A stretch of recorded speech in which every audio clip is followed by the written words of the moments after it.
I still remember the exact sound it made. My glass award, the one with my name etched into it. The one I'd spent 3 years earning, hitting the marble floor of the Fairmont Hotel ballroom in San Francisco. The crash echoed across the room like a gunshot, silencing every conversation within 50 feet. Champagne glasses froze midair. 200 pairs of eyes locked onto me, standing there in my tailored black Tom Ford suit I'd spent half a month's rent on, while Dennis loomed over me, his face twisted with rage, veins bulging at his temples. "You ungrateful little bastard," he hissed, just loud enough for the nearby tables to hear. "You're finished here." My hands trembled as I stared at the shattered pieces that caught the chandelier light like diamonds scattered across the floor. 3 years of 60-hour weeks. 3 years of missed birthdays, canceled dates, and holidays spent in front of a laptop. 3 years of building something from nothing. All broken because I wouldn't give him what wasn't his to take. My name is Alex Rivera. I was 32 when everything I'd built came crashing down. And then, rising from those same broken pieces, everything changed. I wasn't always in corporate sales. I started as a music major at Northwestern University with big dreams and empty pockets. I played piano at local Chicago venues on weekends while studying classical composition during the week. I had dreams of writing film scores in Los Angeles, creating emotional landscapes that would move audiences to tears.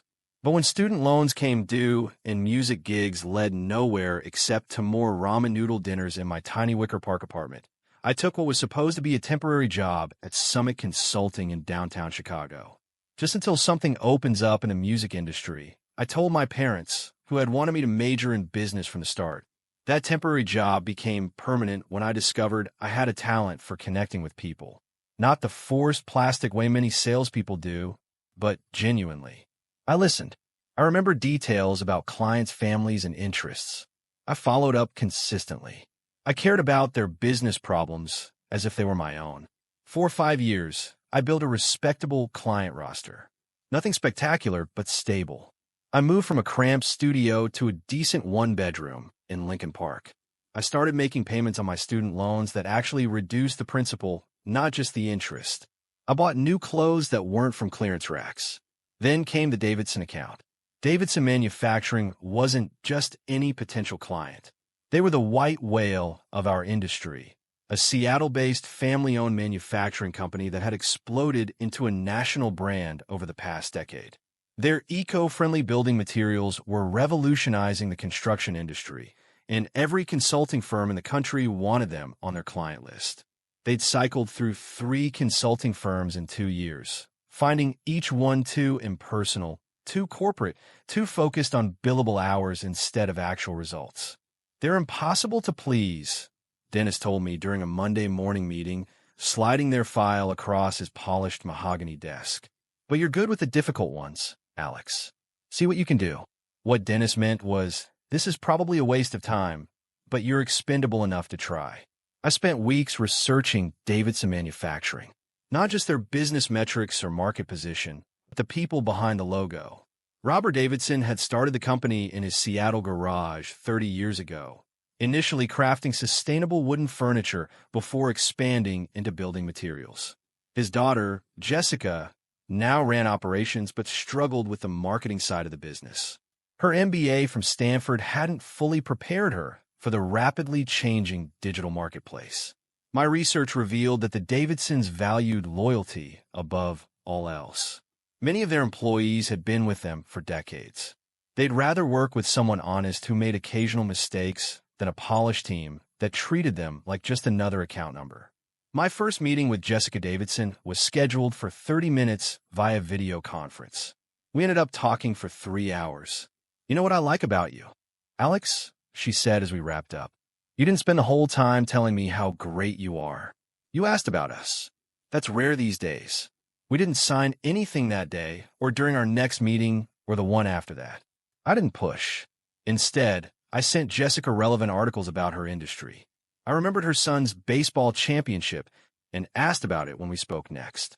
When they had a minor PR crisis 6 months into our relationship, a misunderstanding about the sourcing of their bamboo products, I dropped everything on a Saturday to help draft statements and social media responses, all before they'd paid us a single dollar.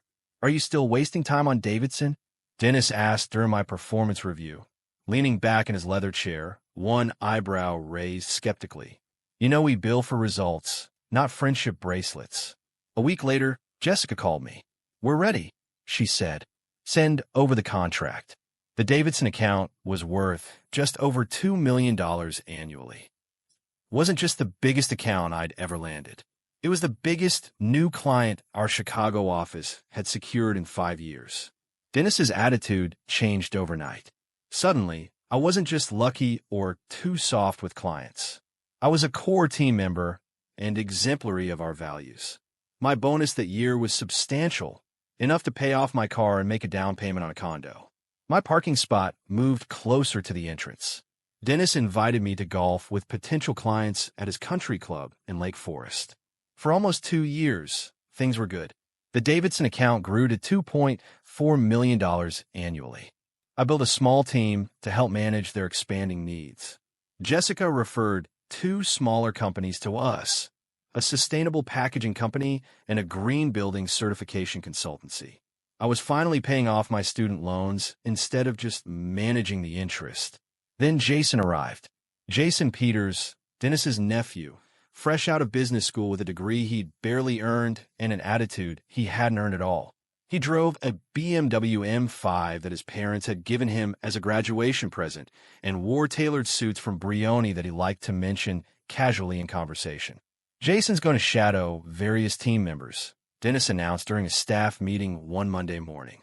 "He's got tremendous potential." Wharton Business School. He said the name with religious reverence, as if merely attending the institution bestowed some sort of divine business acumen. Jason shadowed our media buyer for 2 days, our data analyst for 3, and then appeared at my office door on a Thursday afternoon. He didn't knock. "Uncle Dennis says I should learn how you handle the Davidson account," he said, not bothering with hello. He wore a suit that probably cost more than my monthly mortgage payment and couldn't have been more than $25. I tried to be professional. I walked Jason through our processes, showed him our tracking systems, explained Jessica Davidson's communication preferences, the company's history, their concerns about East Coast market expansion. Jason nodded occasionally, barely taking notes on his gold-plated tablet. "Seems pretty straightforward," he said, scrolling through his phone while I was mid-sentence explaining Davidson's 5-year growth strategy. "Basically just relationship maintenance, right? Not exactly rocket science." His dismissiveness stung, but I brushed it off. Everyone starts somewhere, I told myself, though I'd never started with that level of entitlement. The following week, Dennis called me into his office. "I've been thinking," he said, leaning back in his chair, hands folded over his expensive tie. Jason showed real insight into the Davidson account. "I think he's ready to take point on it." My stomach dropped like an elevator with cut cables. "Dennis," I said carefully, "Jason spent less than 6 hours looking at the account. Jessica Davidson specifically requested me as their lead consultant in the contract." Dennis's smile tightened, the corners of his mouth becoming rigid. "Contracts can be amended. Jason has fresh ideas for them." Wharton thinking. "Besides, you're spread too thin. This would free you up to pursue new clients." "I'm not spread thin," I said, trying to keep my voice steady despite the anger building in my chest. "And the Davidson account is sensitive. Jessica values consistency. They've been through 3 consultants in 2 years before finding us. Are you suggesting my nephew isn't capable?" Dennis's tone shifted, the friendly facade dropping away like a mask. "Because I'd hate to think you're the type who doesn't support developing new talent." That night, I called my father. He'd worked in corporate America for 30 years before retiring from a major Chicago banking institution. "They want to push you out of your own account," he said immediately after I explained the situation. "The nephew gets a commission, you get nothing. Tale as old as time." "What do I do?" I asked, pacing around my condo, still in my work clothes. "Document everything," he said. "Save every email. Record meeting notes. And hold your ground. They're hoping you'll just hand it over without a fight." For the next month, I navigated a careful path. I didn't refuse outright, but I created obstacles. I emphasized to Dennis how Jessica Davidson expected me personally to attend meetings. I mentioned truthfully that the contract specified me by name. I forwarded emails where Jessica referenced our long-term plans together. Jason's shadowing became more aggressive. He started emailing Jessica directly, copying me as an afterthought. He scheduled meetings with Davidson's marketing team without informing me. When Jessica asked me about a presentation Jason had mentioned, one I knew nothing about, I had to pretend I knew what she was talking about before scrambling to find out what Jason had promised. What's going on? Jessica finally asked me over lunch at Lulu's in downtown Seattle during my quarterly visit. She set down her fork, her grilled salmon barely touched. This kid keeps contacting us directly, making promises about market analyses that don't align with what you've outlined. Is there something I should know? I made a split-second decision that would change everything. Jessica, I need to be transparent with you, I said, taking a sip of water to steady myself. The company is trying to transition your account to Dennis's nephew. I've been fighting it because I value our working relationship, but I wanted you to hear it from me rather than be surprised later. Jessica put down her fork with a clink against the fine china. Do you know why we chose your firm, Alex? Because of you. We'd been through 3 firms of interchangeable consultants who treated us like a revenue stream instead of a partner. You treated us like people. You understood our vision. The annual company gala was approaching, Summit's biggest client appreciation event of the year. Awards would be presented, including one for me, Relationship Builder of the Year, specifically citing my work with Davidson. Jessica had agreed to attend as my guest of honor, flying down from Seattle with her father Robert to attend the black tie event at the Fairmont Hotel in San Francisco. 3 days before the gala, Dennis called me in again. I've been patient, Alex, he said, no pretense of friendliness remaining. Jason will be taking over the Davidson account effective next month. I've already spoken to legal about amending the contract. Have you spoken to Jessica Davidson? I asked, already knowing the answer. Dennis's eyes narrowed. That's not how we do things here. We decide staffing internally, then present a united front to clients. I can't agree to this, Dennis. It's not in the client's best interest. Your cooperation isn't required, he said coldly. Just your professionalism during the transition. The night of the gala arrived. I flew to San Francisco wearing a new Tom Ford suit I'd splurged on, feeling I deserved something special after the year I'd had. The Fairmont's grand ballroom was decorated spectacularly, crystal chandeliers casting warm light over tables adorned with white orchids and fine china. Jessica Davidson and her father Robert were seated at my table along with Dennis, Jason, and several other executives. The awards portion began after an exquisite dinner of filet mignon and sea bass. When my name was called, I walked to the stage, my heart pounding as the room filled with applause. I received my glass trophy, a beautiful hand-etched piece with my name and achievement. The presenter specifically mentioned the Davidson account, noting the extraordinary client relationship I'd cultivated and how it had transformed Summit's presence in the sustainable building materials sector. Jessica and Robert applauded loudly, standing from their seats.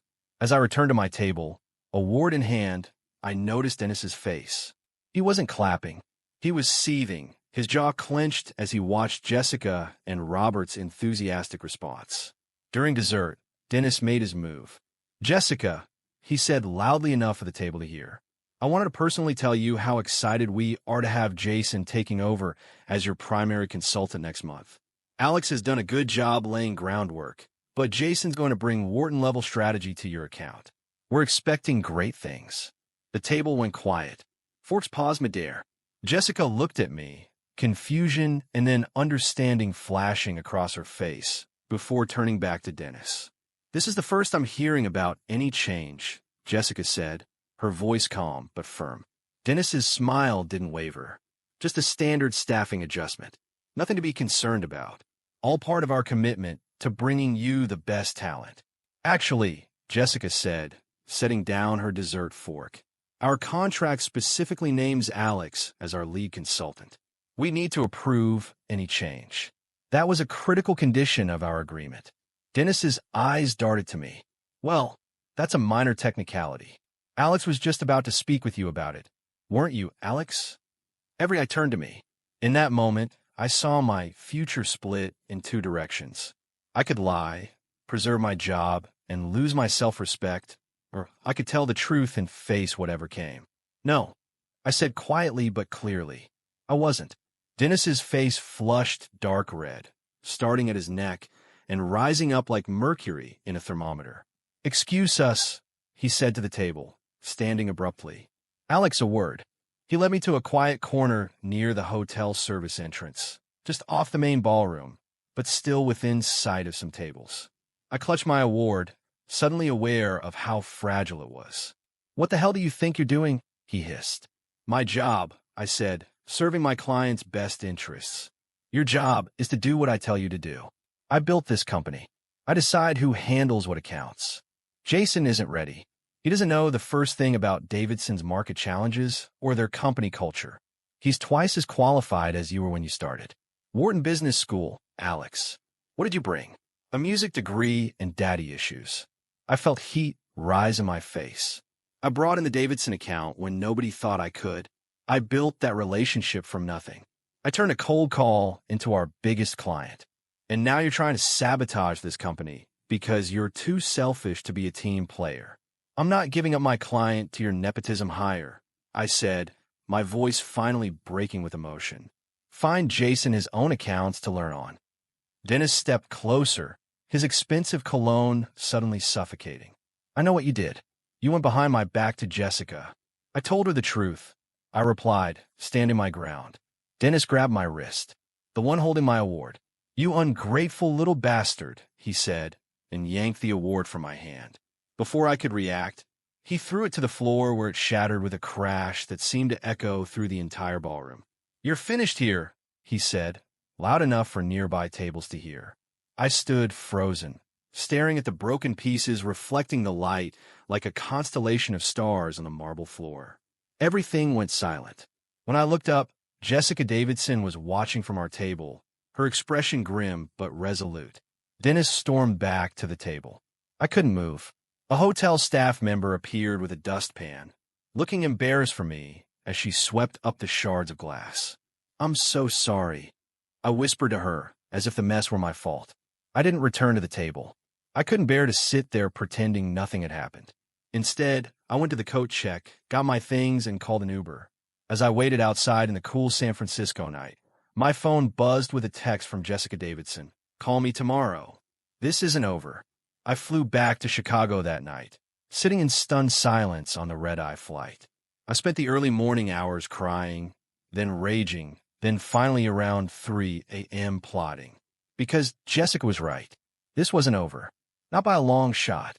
Morning came with crystal clarity. I'd slept maybe 2 hours total, but my mind was sharper than it had been in months. The path forward wasn't just clear, it was inevitable.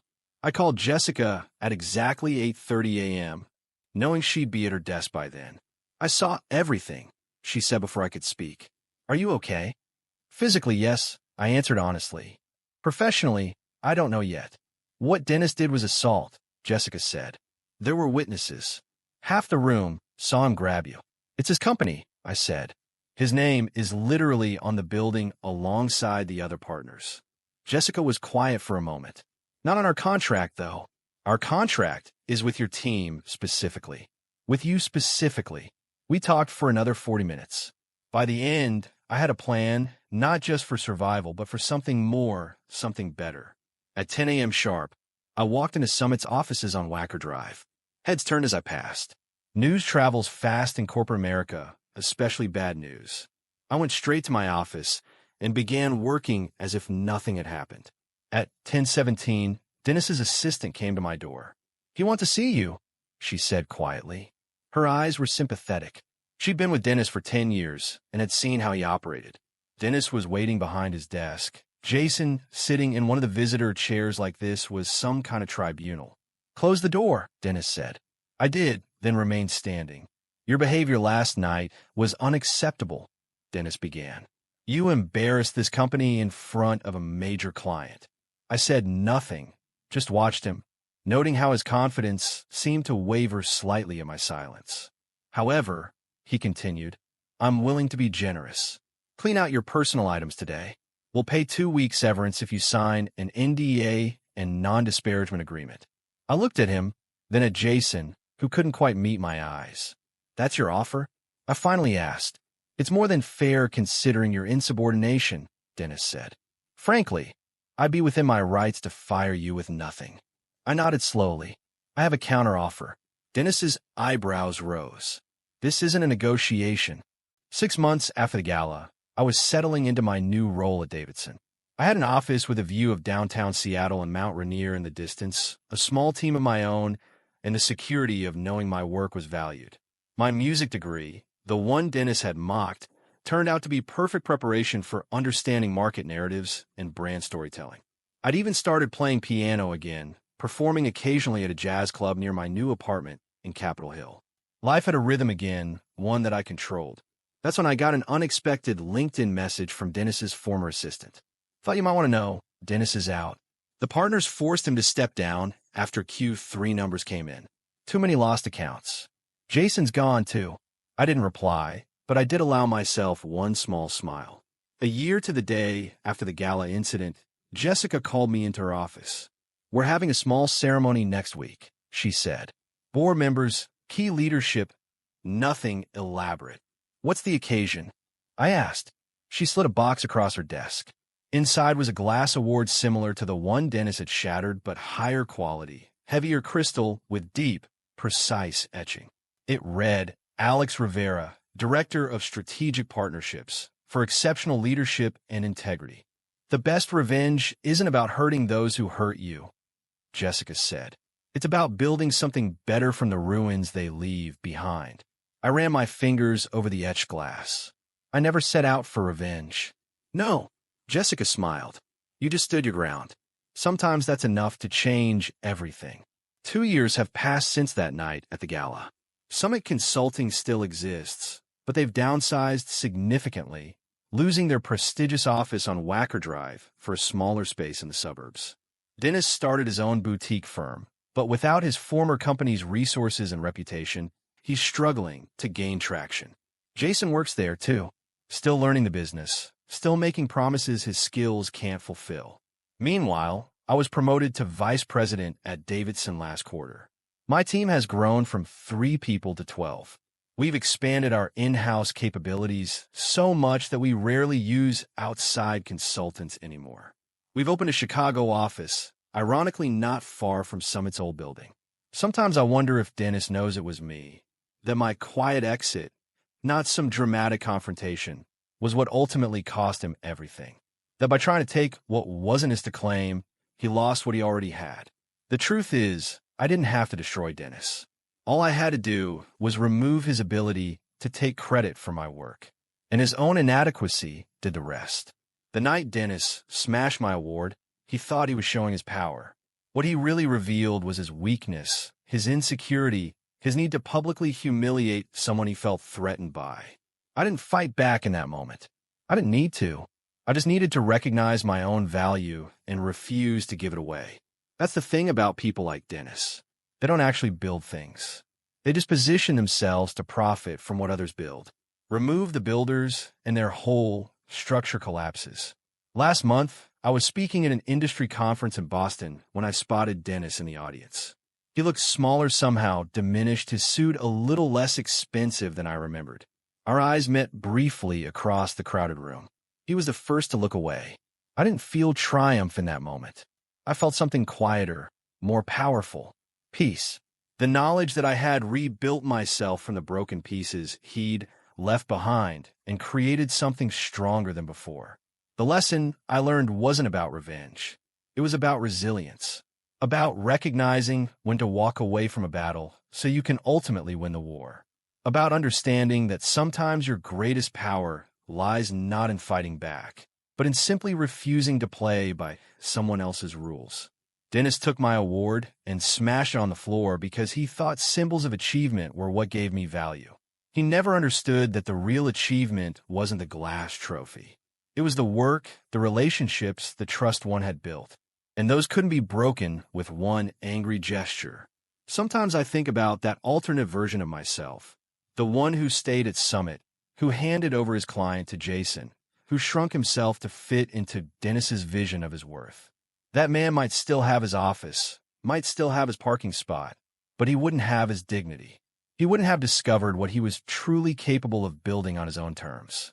So, if you're watching this and feeling trapped in a situation where someone else is determining your value, where your work is being claimed, where your achievements diminished, remember my story. Remember that sometimes walking away isn't surrender. Sometimes it's the first step toward building something better. The moment Dennis smashed my award was the moment he lost everything he valued.